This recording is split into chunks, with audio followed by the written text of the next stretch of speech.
Hello friends, આપણે અગાઉના વિડીયોમાં જોઈ ગયા કોઝલ વર્બ મેકની ચર્ચા કરેલી હતી ને આગળના વિડીયોમાં આપણે. હવે અત્યારે આપણે જો આ લેક્ચરમાં જોવા જઈ રહ્યા છીએ gate.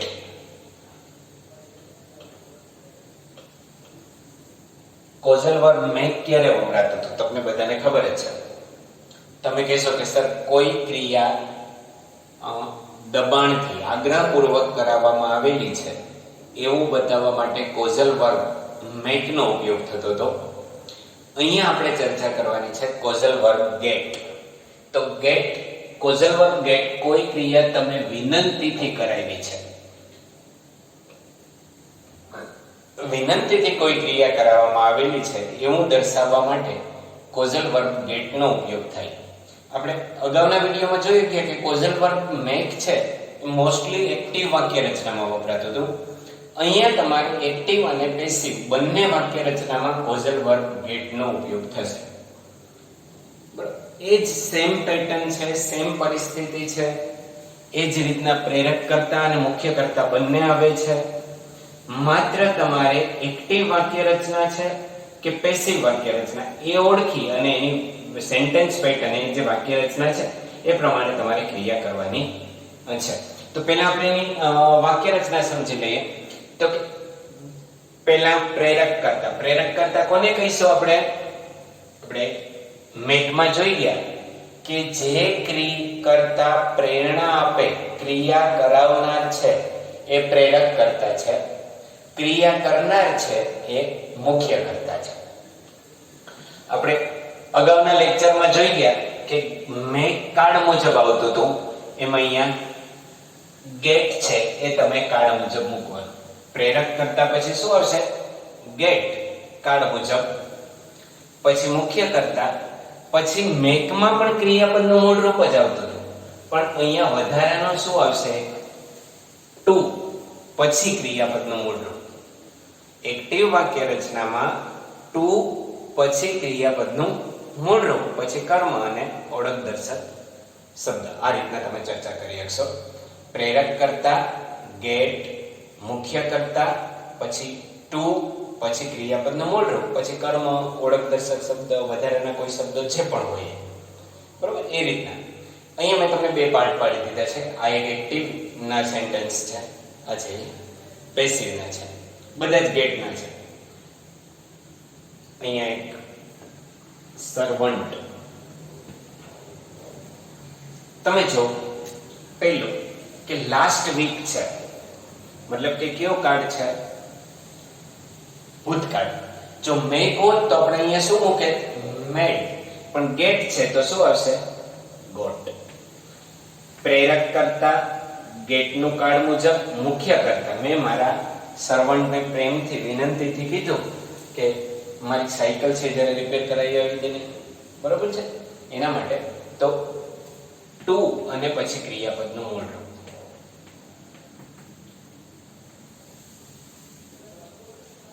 I got my servant to repair my bicycle last week. જો યાદ રાખજો, ફરક ક્યાં છે મેક અને ગેટમાં? અહીંયા મેકમાં ટુ આવતું નહોતું, આમાં ટુ આવે, બસ એટલો જ ફરક છે. એ સિવાય બીજો કોઈ તમારે મેજર ફરક છે નહીં. બીજો સેન્ટેન્સ જો કે રાજ, પછી ગિવ્સ છે his brother the tickets for him tomorrow. tomorrow મતલબ કયો કાળ? ભવિષ્યકાળ. તો ભવિષ્યકાળની વાક્ય રચના શું આવી શકે? તો કે કર્તા, શેલ કે will અને ક્રિયાપદનું મૂળ રૂપ. તો રાજ will get his brother, પછી શું આવશે? ટુ અને ક્રિયાપદનું મૂળ રૂપ. To buy the tickets for him tomorrow. Okay. ત્રીજું જો often. often મતલબ કયો કાર્ડ? Simple present tense. તો મધર ત્રીજો પુરુષ એક વચન છે તો ગેટ નું શું થશે? Gates. The mother often gets her daughter to work in the kitchen. જો જુદા જુદા દરેક પ્રકારના તમને જો simple past tense, simple future tense અને સિમ્પલ પ્રેઝન્ટ ટેન્સ, ટુ અને ક્રિયાપદનું મૂળ રૂપ. અહીંયા તમારે જો ગોટ, વિલ ગેટ, ગેટ્સ એ શેના આધારે આવે છે? તો કે તમારા ટેન્સ કાર્ડને આધારે. અહીંયા જો the old man always wants એક ક્રિયાપદ આવી ગયું. તો આપણે જોયું તો ખબર છે ને મેકમાં એક ક્રિયાપદ હોય પાછું આવે તો ટુ અને ક્રિયાપદનું મૂળ રૂપ two gate. Old man wanted હોત તો પણ વોન્ટેડ ટુ ગેટ. એક જ સેન્ટેન્સમાં બીજું વર્બ આવે તો ઇન્ફિનિટિવ થઈ જાય. એનું મૂળ રૂપ આવે ટુ અને ક્રિયાપદનું મૂળ રૂપ. બરાબર? એ તો કાળ મુજબ મૂક્યું. અહીંયા તો આપણે વાક્ય રચના પ્રમાણે મુખ્ય કરતા પછી શું મૂકવાનું છે? ટુ અને ક્રિયાપદનું મૂળ રૂપ. તો અહીં બેયમાં જો શું કામ અહીંયા શું કામ આવ્યું એ તમને ખબર હોવી જોઈએ. ત્રીજું જો એ પ્રશ્નાર્થ વાક્ય છે. કેન વી પછી ગેપ્સ છે. ધ ક્રિમિનલ ખાલી જગ્યા હિઝ ક્રાઇમ. તો શું આવશે? મોડેલ ઓક્સિલરી છે તો ક્રિયાપદનું કેવું રૂપ આવે? મૂળ રૂપ જ. કેન વી ગેટ આપણે વિનંતીથી ક્રિમિનલને કહેશું, ગુનેગાર છે એને કહેશું કે ભાઈ એડમિટ કર લે. એડમિટ એટલે સ્વીકારી લે. પણ એડમિટ ની આગળ શું મૂકવું પડશે તમારે? Two admit. એક્ટિવ હોય તો ટુ અને ક્રિયાપદનું મૂળ રૂપ કે ભાઈ તારા ગુના તું સ્વીકારી લે. એ રીતના એ સ્વીકારી લેશે, વિનંતીથી એ ક્રિયા કરશે એમ પ્રશ્નાર્થ કીધો. પણ એક્ટિવ હોય તો ગેટ કાર્ડ મુજબ અને ટુ અને ક્રિયાપદનું મૂળ. હવે આપણે પેસિવ તરફ જઈએ. તો તમને મહત્વની વસ્તુ એ છે કે તમને ખ્યાલ કેમ આવે કે સેન્ટેન્સ એક્ટિવ છે કે પેસિવ છે. મહત્વની વસ્તુ એ છે તમને સમજાઈ જશે તો તમે અહીંયા પેસિવની વાક્ય રચનામાં શું છે? જો પ્રેરક કર્તા ગેટ કાર્ડ મુજબ. અહીંયા મુખ્ય કર્તા છે એને બદલે પેસિવમાં શું આવી જાય છે? કર્મ આવી જાય. પછી કર્મ આવે એટલે ક્રિયાપદનું મૂળ રૂપ ટુ અને ક્રિયાપદનું મૂળ રૂપ નહીં, ત્યાં શું આવશે? ક્રિયાપદનું ભૂતકૃદંત. બાકી પછી જેટલું વાક્ય હોય બાય, કર્મ વિભક્તિ, ઓળખ દર્શક શબ્દ જે હોય. પણ સૌથી પહેલી શરત એ છે કે તમને ખબર કેમ પડશે કે આ વાક્ય છે એ પેસિવ નું છે. તો જો પહેલી એકદમ સિમ્પલ તમને આપી દઉં, એમાં ક્યારેક ખોટું પડવાની શક્યતા રહેશે. પણ અહીંયા મુખ્ય કર્તાની જગ્યાએ કર્મ હોય. જો your scooter, the building, motor car, your dinner, his tonsils. બરોબર છે? તો હેર કંઈ પણ. તો કેમ ખબર પડે? તો કે કર્મ હોય તો તમારે સમજી લેવાનું કે પેસિવ છે. બરોબર? પણ અહીંયા જો by the mechanic, by a contractor, પણ અહીંયા જો નથી આપ્યું બાય અને કર્મ વિભક્તિ નથી. ન પણ હોઈ શકે એવું જરૂરી નથી કે હોય જ.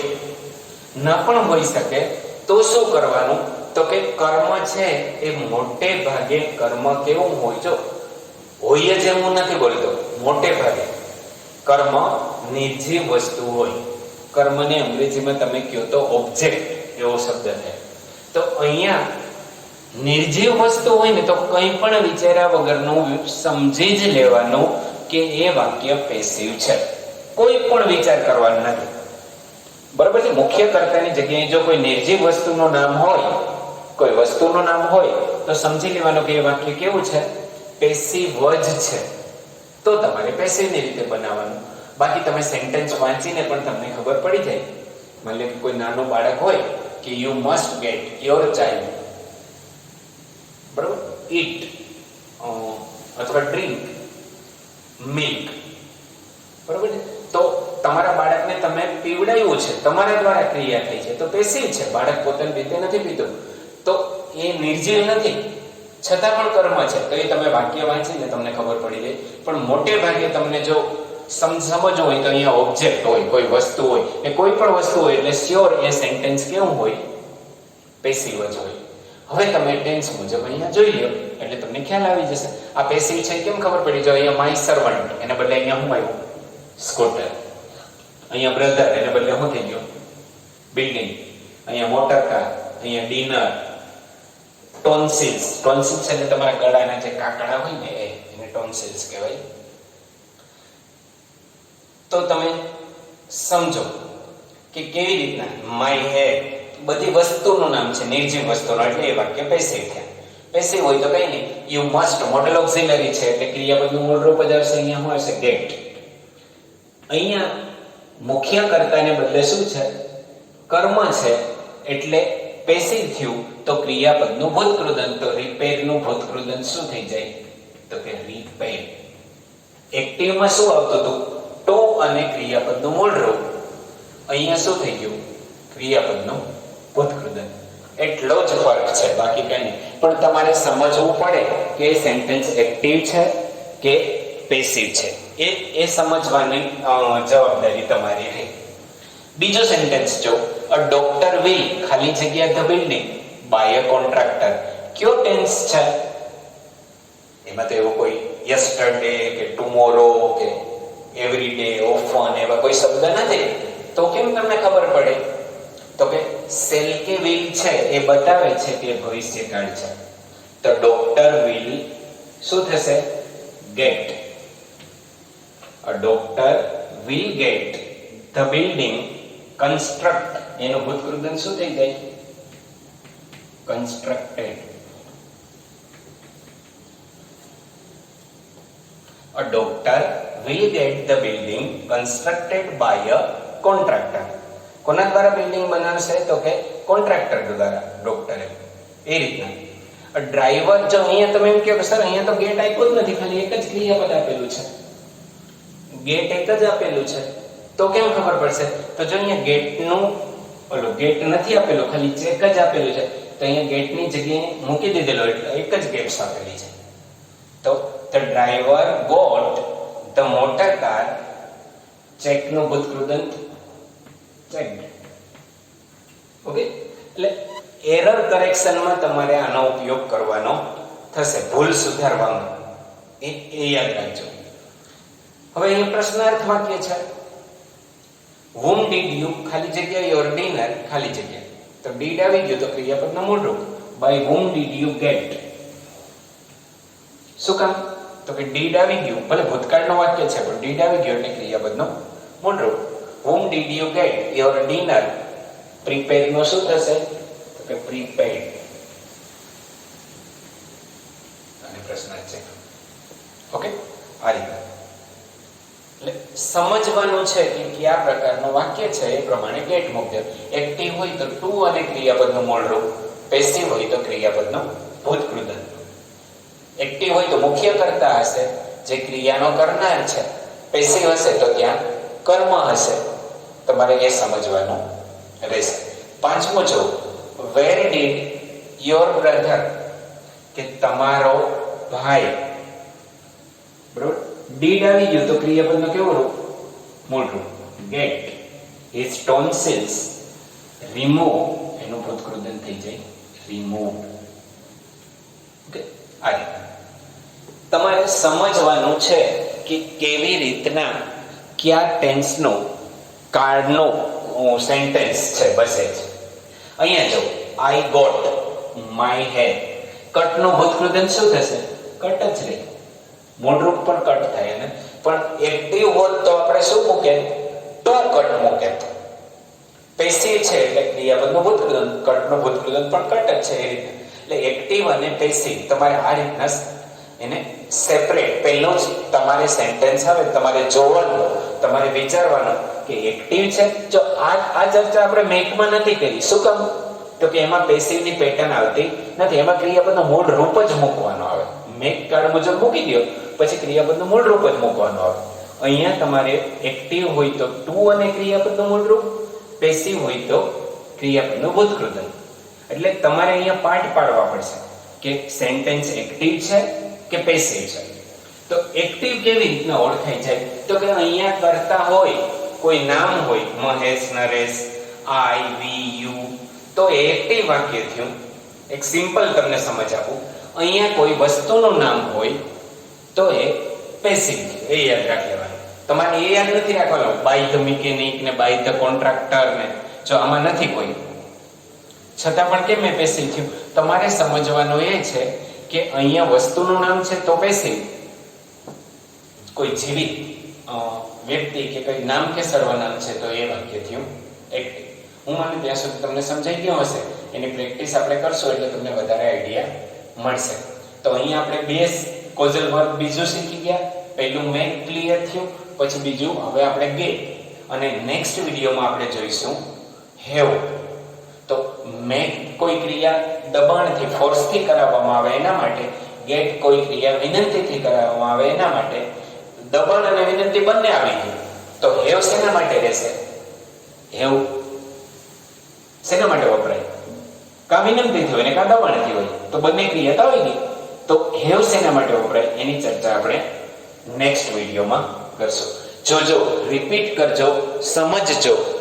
ન સમજાય તો ફરી જોજો અને પછી એની એક્સરસાઇઝ કરવાની કોશિશ કરજો. તમને સમજાઈ જશે. ઓકે, આવજો.